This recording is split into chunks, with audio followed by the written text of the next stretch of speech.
Halo semuanya, selamat datang di channel 100 Alur Cerita. Pada kesempatan kali ini kita akan membahas Dewa Perang Part 2. Buat kalian yang belum nonton part sebelumnya, silahkan cek di playlist yang telah saya buat atau cek di deskripsi. Sebelumnya disclaimer, konten ini tidak akan membahas keseluruhan dari cerita Dewa Perang. Jadi jika kalian ingin mengetahui fullnya, silahkan baca di web legal atau beli komiknya jika sudah ada di tempat kalian sebagai bentuk apresiasi bagi kreator. Oke, tanpa berbasa-basi lagi, mari kita mulai ke pembahasannya. Cerita dimulai dengan si kakek tua yang berkata bahwa ia bisa mengalahkan bebenguk milik Tian dengan 3 hentaman saja. Sedangkan di sisi lain terlihat Zhao yang mengajak Xuan Wei pergi. Tapi di sana para tamu undangan malah terkejut dan ketakutan ketika melihat Tian. Zhao pun di sana ikut terkejut ketika melihat ke arah belakang.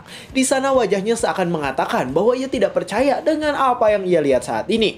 Di sana terlihat para penjaga sudah terduduk lemas akibat serangan yang tadi dilancarkan oleh Tian menggunakan nisanya itu. Setelah menghantam para penjaga, di sana Tian pun terdiam dengan santuy sambil memegang nisan yang ia bungkus menggunakan kainnya. Sambil mengambil amernya, di sana Tian berkata agar Zhao datang ke arah dirinya jika tidak ingin bebenguknya dihantam oleh Tian. Zhao di sana berkeringat dingin karena Tian di sana berkata bahwa sekarang adalah hari pertunangan yang penting bagi keluarga Chen. Zhao yang mendengar itu makin berkeringat dingin. Di sana ia berkata agar Tian tidak berbicara macam-macam karena nanti Nalan si wanita lontai akan datang pada dirinya. Para tamu undangan pun di sana berkata agar Tian menyerah saja. Karena jika tidak, maka Tian harus berhadapan dengan lebih banyak orang lagi. Tian yang mendengar hal itu langsung tersenyum sinis. Di sana Tian tahu bahwa ia pasti akan melawan banyak orang kuat dari keluarga Chen. Zhao pun di sana menunjuk Tian. Sambil bergemetar, Zhao berkata bahwa Tian pasti akan mendapatkan ganjaran atas apa yang pernah ia perbuat. Sambil berkeringat dingin, Zhao berpikir bahwa sekarang ia harus mencoba menahan Tian dengan kata-kata.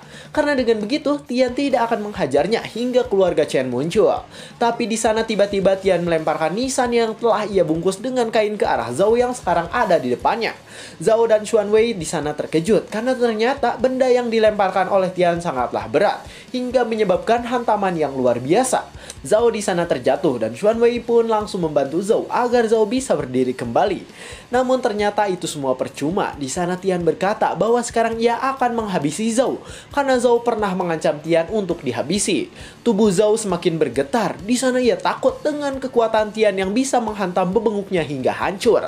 Zhao pun langsung bersujud di hadapan Tian. Di sana ia menjedotkan tarang miliknya ke lantai dengan cukup kencang. Sambil berkeringat, di sana Zhao berpikir bahwa sebenarnya ia menunduk bukan karena takut pada Tian, melainkan ia hanya menunggu keluarga utama untuk membantunya. Tian pun langsung tahu tentang akal bulus yang berada dalam kepala Zhao.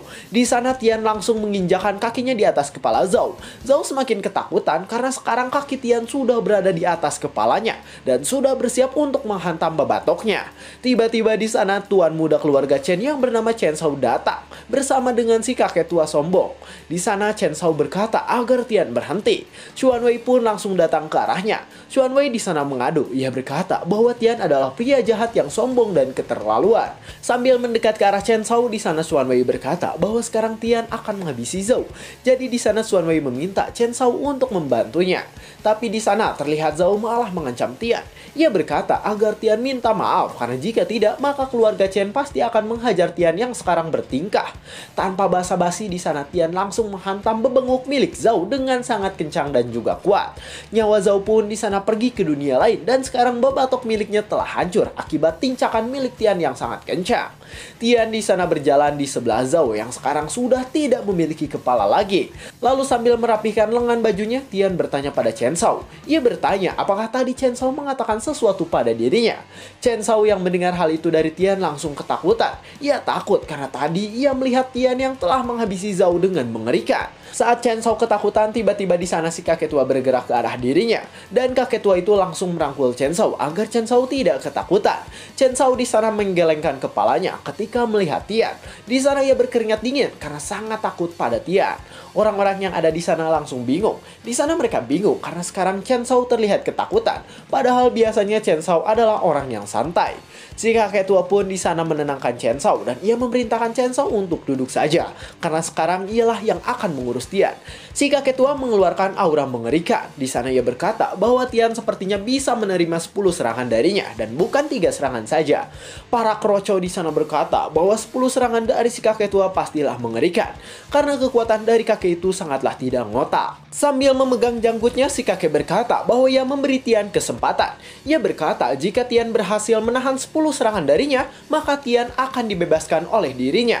Orang-orang yang ada di sana mengatakan agar Tian berlutut dan minta maaf saja, karena si kakek tua itu dikenal sebagai orang yang sadis dan sangat kuat.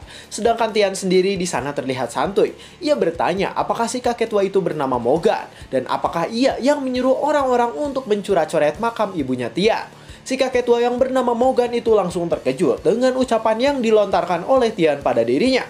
Di sana Morgan pun langsung memerintahkan seseorang untuk memanggil anak buahnya yang pernah ia suruh untuk mengobrak-ngabrik makam. Morgan di sana berpikir jika Tian mungkin adalah orang yang menyebabkan anak buahnya tidak kembali dari misi yang pernah diberikan. Tian pun di sana berkata agar si kakek tua tidak memanggil anak buahnya, karena sekarang mereka semua sudah dihabisi oleh Tian dan tidak ada lagi di dunia. Morgan yang mendengar hal itu langsung kesal. Di sana ia menunjuk ke arah Tian, lalu dirinya berkata siapa sebenarnya Tian itu. Tian dengan santuy langsung menjawab. Tian menjawab bahwa si kakek itu tidak memenuhi persyaratan untuk bertanya pada dirinya. Morgan pun di sana langsung mengamuk. Ia mengatakan jika memang Tian tidak ingin menjawabnya, maka ia akan bertindak kejam pada Tian yang sekarang ada di hadapannya itu. Tian di sana tidak mendengarkan. Di sana Tian malah mengancam balik Morgan. Ia berkata jika Morgan bisa membuat Tian bergerak 1 langkah saja, maka Morgan akan menang dalam pertarungannya. Morgan yang mendengar hal itu langsung berkata bahwa Tian sangatlah sombong, padahal ia adalah orang yang lemah. Dengan cepat Morgan langsung berlari ke arah Tian menggunakan kekuatan penuhnya. Di sana ia bergerak layaknya seekor cheetah. Para anak buahnya di sana berkata agar Morgan yang merupakan ketua bagi mereka bisa menghabisi Tian yang sedari tadi bertindak sombong. Morgan langsung mengeluarkan skill di lengan kanannya. Di sana ia bersiap untuk menghajar Tian yang sekarang ada di hadapannya itu. Tian tidak mau kalah. Di sana dengan santuy ia langsung mengeluarkan skill di lengan kanannya. Tanpa disangka ternyata di sana Tian menggunakan skillnya untuk menarik batu nisan yang telah dibungkus oleh kain. Saat si kakek tua Morgan sedang bergerak ke arah Tian dengan cepat, tiba-tiba batu nisannya bergerak ke arah si kakek tua tersebut. Kakek tua itu di sana terkejut dan kesal. Di sana ia berkata bahwa sekarang situasinya benar-benar tidak bagus bagi dirinya. Batu nisan yang tadi ditelekinesiskan oleh Tian pun mengenai si kakek tua tersebut, sehingga si kakek tua terdorong cukup jauh ke belakang. Si kakek tua di sana memegang dadanya karena ia cukup kesakitan akibat serangan Tian yang tadi dilancarkan. Ternyata serangan Tian bukanlah serangan biasa. Di sana si kakek tua muntah darah karena kekuatan Tian sangat besar dan berdampak pada organ dalam si kakek tua Morgan. Morgan di sana berkeringat dingin. Ia bertanya siapa Tian sebenarnya, karena seingat Morgan tidak ada orang yang sekuat Tian di daerah tersebut. Tian tidak menjawab pertanyaannya. Di sana Tian malah bertanya balik. Ia bertanya apakah di tempat tersebut ada sebuah pohon delima. Tian di sana ingat ketika ia masih sering mengambil delima bersama dengan adik dan ibunda tercintanya. Si kakek tua yang mendengar hal itu langsung kesal pada Tian. Di sana ia berkata bahwa berani sekali Tian tidak menjawab pertanyaannya dan malah membicarakan tentang pohon delima. Morgan di sana muntah darah. Ia berkata bahwa walaupun Tian hebat, Tian tetaplah lemah karena di keluarga Chen masih ada Chen Badao yang merupakan kepala keluarga dari keluarga Chen itu sendiri. Tian di sana langsung berpikir. Ia berpikir bahwa Chen Badao ini adalah orang yang pernah menyukai ibunya, tapi pada akhirnya Chen Badao malah memilih bersama dengan Nala si wanita lontai. Bahkan di sana ternyata Chen Badao malah meledek ibunya Tian. Ia menganggap jika ibu Tian sudah tua, padahal cantikan maknya si Tian ya guys daripada si Nalan lontai. Tian pun di sana langsung memasang wajah serius. Di sana ia berpikir bahwa mungkin salah satu alasan ibunya meninggal adalah karena Chen Badao ini. Si kakek tua Morgan pun di sana menunjuk-nunjuk Tian. Ia berkata agar Tian bersujud dan minta maaf 1000 kali, karena dengan begitu maka Chen Badao pasti akan memaafkan Tian. Dengan wajah yang kesal di sana Morgan berpikir bahwa Tian pasti akan ketakutan ketika mendengar kata Chen Badao yang merupakan kepala keluarga. Tapi di sana Tian malah mengancam balik. Di sana Tian bertanya tentang pohon delima. Tian mengatakan apakah di sana ada atau tidak dan jangan banyak bicara. Tian pun langsung mendorong si kakek Morgan menggunakan kekuatan yang ia miliki sehingga si kakek kembali terdorong ke belakang. Si kakek Morgan pun di sana terdorong ke belakang sehingga ia sangat kesakitan akibat serangan Tian tadi. Para anggota keamanan di sana langsung terkejut setengah mati karena sekarang mereka melihat jika tetua mereka yaitu Morgan telah dikalahkan dengan mudah. Suan Wei sendiri di sana langsung berkeringat dingin. Ia tidak menyangka jika Mogan yang dianggap sadis dan kuat sekarang dikalahkan dengan mudah oleh Tian. Tian pun di sana bertanya pada Chen Shao. Ia bertanya apakah di sana ada pohon delima seperti yang dari tadi ia katakan. Sambil ketakutan, Chen Shao langsung berkata bahwa itu tidak ada, tapi ia bisa mengatur seseorang untuk membeli pohon delima bagi Tian. Tian pun langsung mengulurkan tangannya. Di sana ia berkata agar Chen Shao buru-buru membelikannya pohon delima, karena hal itulah yang diinginkan oleh Tian. Sedangkan di lantai 5 hotel terlihat ada banyak orang yang sedang mengobrol satu sama lain dengan cukup serius. Di sana terlihat ada adik dari Sinalan Lontai dan wanita ini bernama Shinzo. Di sana Shinzo sedang berbicara pada seseorang tentang pernikahan. Ternyata di sana ia sedang berbicara dengan Kinsan yang merupakan kepala keluarga dari keluarga Wen. Di sana kepala keluarga Wen yang bernama Kinsan itu berkata pada anaknya agar ia dekat dengan tuan muda Chen, yaitu Chen Shao. Sambil melirik ke arah anaknya, di sana ayahnya berkata agar putrinya yang bernama Shuting menikah dengan Chen Shao walaupun mereka mungkin tidak saling mencintai. Anaknya pun di sana mengerti. Ia berkata bahwa itu tidak masalah karena dengan begitu ia bisa membantu keluarganya. Saat mereka sedang mengobrol, tiba-tiba ada seseorang yang muncul ke hadapan mereka. Di sana orang itu berkata bahwa sekarang keadaan sedang gawat karena di lantai bawah ada orang yang mengacak-ngacak pertemuan. Shinzo yang mendengar hal itu langsung menggeprak meja. Di sana ia berkata bahwa siapa orang yang berani mencari ribut dengan keluarga Chen. Kinsan di sana berkata agar Shinzo tenang dan tidak perlu turun langsung. Ia mengatakan bahwa tulisan tangan darinya pasti bisa membuat orang yang mencari ribut langsung ketakutan. Kinsan di sana langsung membuka sebuah gulungan. Lalu dengan cepat ia langsung menulis sesuatu untuk dikirimkan pada orang yang telah mengacaukan pertemuan. Pengawalnya pun di sana langsung bersiap untuk membawa tulisan tangan yang tadi ditulis oleh Kinsan dengan tangannya sendiri. Di sana pengawal itu berpikir bahwa Kinsan adalah orang terkenal. Jadi siapapun yang sedang membuat kekacauan pasti akan diam jika sudah diberi tulisan tangannya. Shuting pun di sana berkata bahwa sekarang ia ingin turun ke bawah dan ingin melihat apa yang sedang terjadi. Shuting dengan parasnya yang cantik langsung berdiri dan berjalan menuju ke lantai bawah untuk melihat keadaan yang sedang terjadi. Shuting berjalan melewati tangga dengan anggun. Di sana parasnya sangat cantik sehingga membuat orang yang melihatnya langsung terpesona.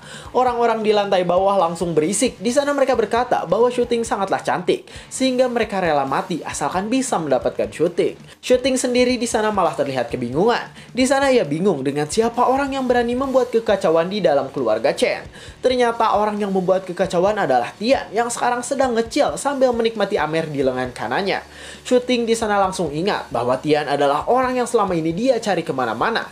Shuting ingat ketika 2 tahun yang lalu, ia dan ayahnya gagal dalam negosiasi bisnis. Dan karena hal itu, Shuting dan ayahnya langsung dijebak di tengah jalan oleh penjahat suruhan kliennya.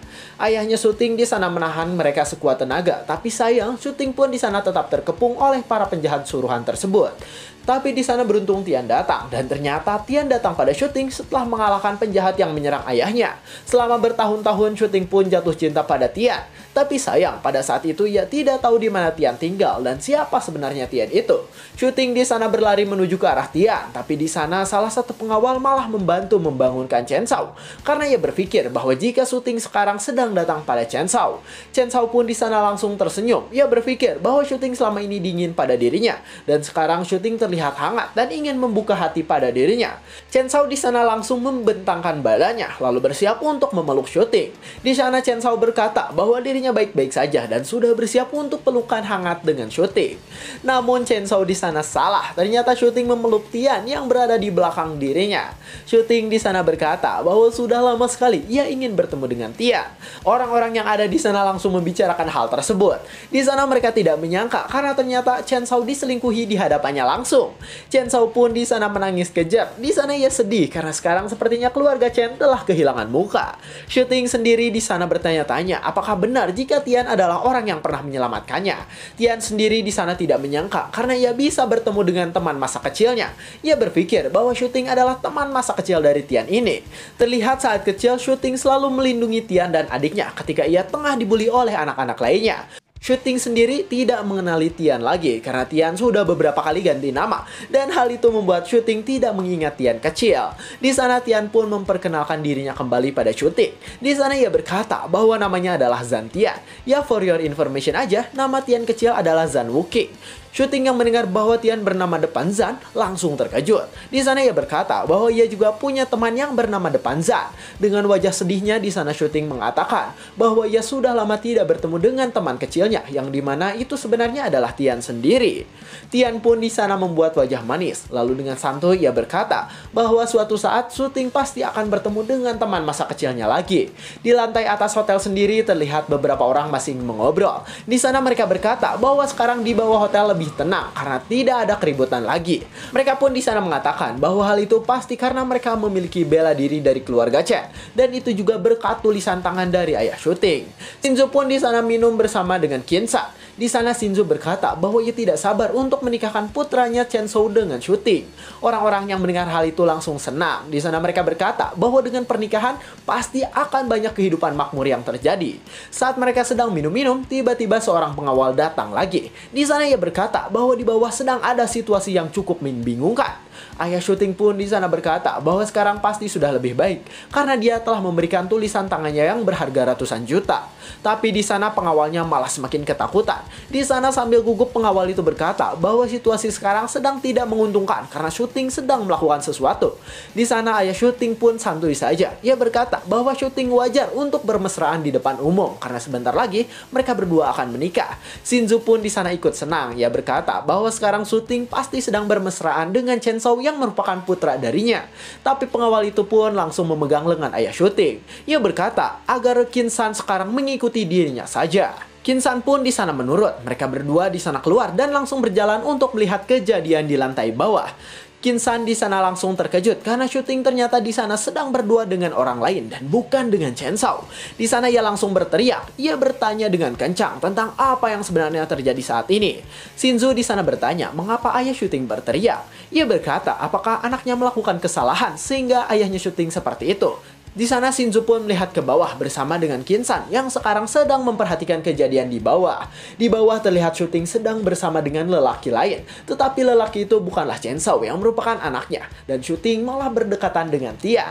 Shinzo yang melihat hal itu langsung berkata bahwa itu benar-benar keterlaluan. Di sana ia bertanya apa yang sebenarnya terjadi sehingga Shooting seperti itu.